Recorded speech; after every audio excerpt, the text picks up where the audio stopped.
Hello students और BA second year economics first paper में आज हमारा टॉपिक है modern theory of business cycles Hicksian view point, यानी कि व्यापार चक्र का आधुनिक सिद्धांत हिक्स विचारधारा।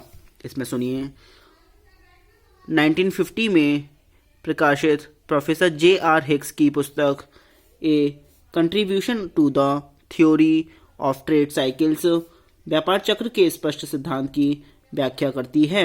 हिक्स द्वारा प्रतिपादित व्यापार चक्र की व्याख्या भी गुणक एवं त्वरक की अंतरक्रिया पर आधारित है, किंतु हिक्स एक विचारशील अर्थव्यवस्था अर्थात ऐसी अर्थव्यवस्था जिसमें राष्ट्रीय आय में बढ़ती हुई प्रवृत्ति पाई जाती है में गुणक तथा त्वरक की परस्पर क्रिया द्वारा व्यापारिक चक्रों के घटने तथा उनकी विभिन्न अवस्थाओं, मोड़ बिंदुओं तथा उच्चतम सीमाओं एवं निम्नतम सीमा की व्याख्या करता है।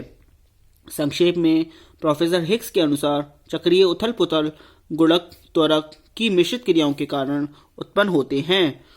हिक्स के अनुसार विनियोग दो प्रकार के होते हैं, स्वतः विनियोग और प्रेरित विनियोग। स्वतः विनियोग वे विनियोग हैं जो उत्पादन की मात्रा में परिवर्तनों से स्वतंत्र होता है। स्वतः विनियोग एक निश्चित दर पर बढ़ता रहता है, जिससे अर्थव्यवस्था प्रगतिशील संतुलन की स्थिति में रहती है।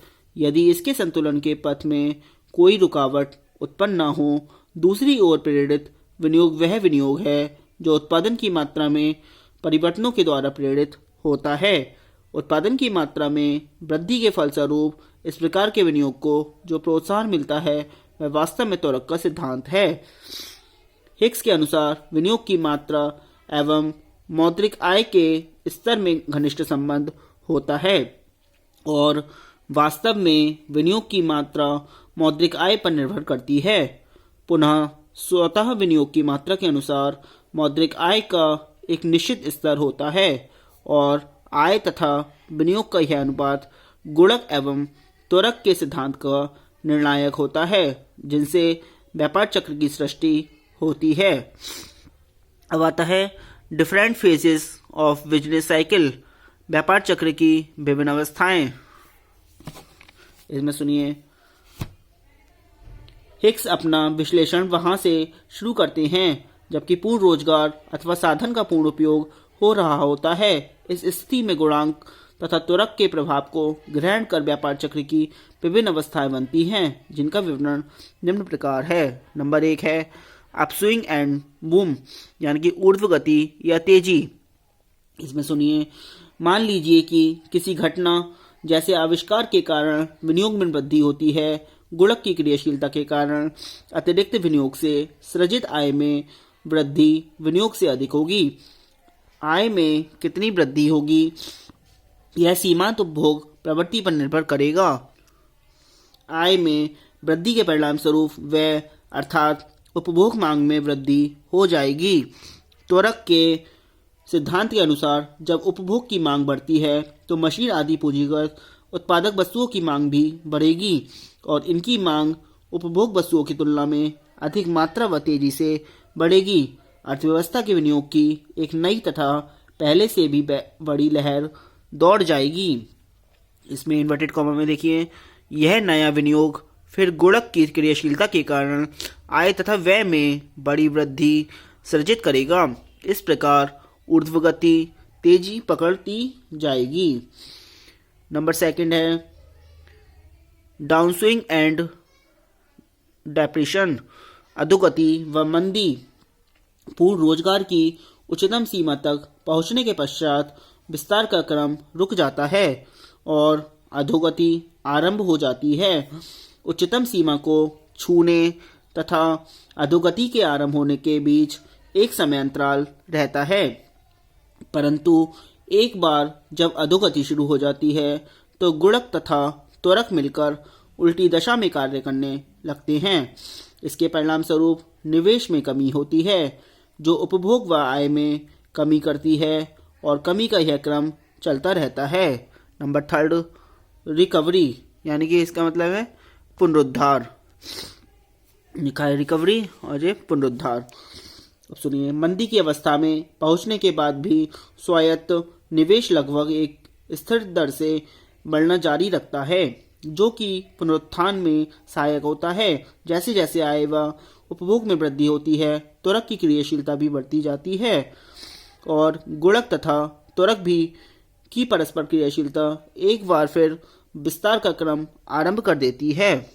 अब इसमें इसकी मान्यताएं सुनिए। व्यापार चक्र का आधुनिक सिद्धांत निम्नलिखित मान्यताओं पर आधारित है।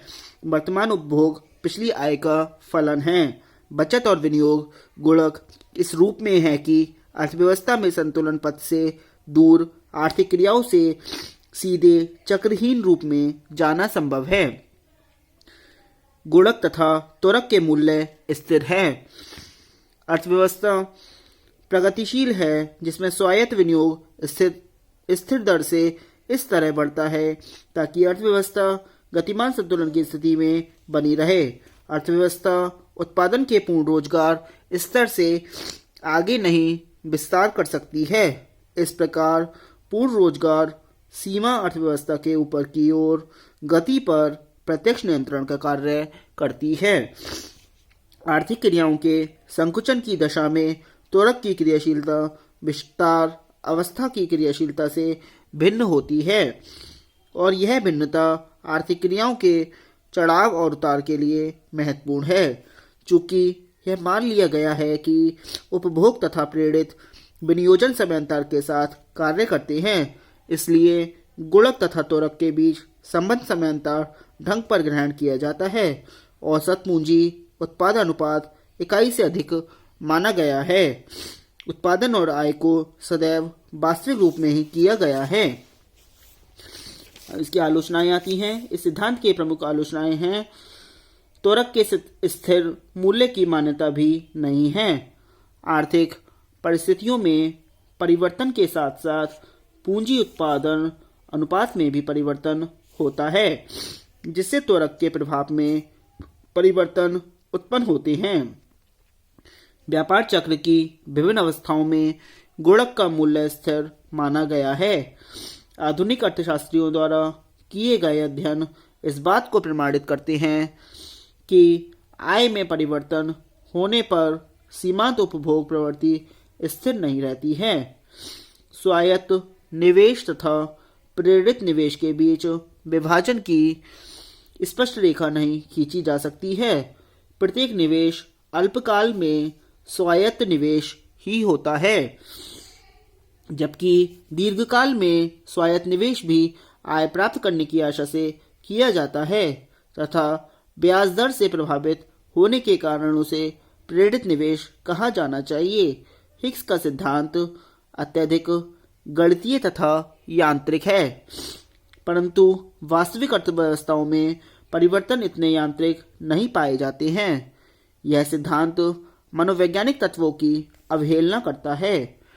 यह सिद्धांत व्यापारिक चक्र की शक्तियों को आर्थिक विभाग की शक्तियों के साथ पूर्ण रूप से समावेश करने में असफल रहा है। इस सिद्धांत की उच्चतम सीमा कैसे मोड़ उत्पन्न करती है, इस तथ्य पर भी अनेक अर्थशास्त्रियों ने संदेह व्यक्त किया है। साधनों की सीमितता उत्पादन की वृद्धि को रोक तो सकती है, परंतु यह उतार कैसे उत्पन्न करती है समझ से बाहर है। हिक्स ने अर्थव्यवस्था के लिए एक तल की कल्पना की है तथा निचले मोड़ बिंदुओं की चर्चा की है। हैरोड ने इस पर संदेह प्रकट किया है कि मंदी के तल पर स्वायत्त निवेश बढ़ेगा। व्यावहारिक अनुभव तो यह रहा है कि मंदी स्वायत्त निवेश घटाती है। हिक्स के सिद्धांत का महत्व आता है। हिक्स ने व्यापारिक चक्र के मोड़ बिंदुओं की गुणक त्वरक सिद्धांत द्वारा संतोषजनक व्याख्या की है। यह मॉडल संकेत करता है कि तकनीकी विकास तथा अन्य उत्पादन के साधनों के बिना अर्थव्यवस्था दीर्घकाल तक मंदी से ग्रस्त रह सकती है। इतना ही नहीं, हिक्स के सिद्धांत ने व्यापारिक चक्र सिद्धांत को आर्थिक विकास के साथ जोड़कर इसको और भी महत्वपूर्ण बना दिया है। हिक्स ने ये सिद्ध किया कि अतिरिक्त उत्पादन क्षमता चढ़ाव को उत्पन्न होने में देरी करता है। यह हिग्स की व्यापारिक चक्र सिद्धांत को महत्वपूर्ण देन समझी जाती है। उपयुक्त आलोचनाओं के बावजूद भी निष्कर्ष के रूप में यह कहा जा सकता है कि हिग्स का सिद्धांत व्यापार चक्र का सबसे पूर्ण व व्यवस्थित सिद्धांत है और यह पिछले सभी सिद्धांतों से श्रेष्ठ है। पूंजीवाद अर्थव्यवस्था में मंदी के बाद तेजी और तेजी के बाद मंदी बारी बारी से आती रहती है। यह सामाजिक हितों के लिए घातक होता है और अर्थव्यवस्था में भारी संकट उत्पन्न कर देती है। अतः व्यापार चक्र को नियंत्रित करने की आवश्यकता है। इनको नियंत्रित करने के प्रमुख उपाय हैं प्रशुल्क अथवा राजकोषीय नीति, मौद्रिक नीति, भौतिक नियंत्रण और अन्य उपाय। तेजी व मंदी व्यापार चक्र को नियंत्रित करने वाले विभिन्न उपायों की विवेचना मुद्रा प्रसार में की गई है। यदि कुछ बाह्य तत्वों के प्रभाव में स्वायत्त निवेश में वृद्धि होती है, आय में वृद्धि होने पर उपभोग में वृद्धि होगी और त्वरक के माध्यम से प्रेरित निवेशक में वृद्धि हो जाएगी। गुणक तथा त्वरक की परस्पर क्रिया जिसके द्वारा विस्तार का क्रम संचयी हो जाता है और यह तब तक चलता रहता है जब तक कि पूर्ण रोजगार द्वारा निर्धारित उच्चतम सीमा तक विस्तार नहीं हो जाता है। आज के लिए इतना ही। Thank you very much.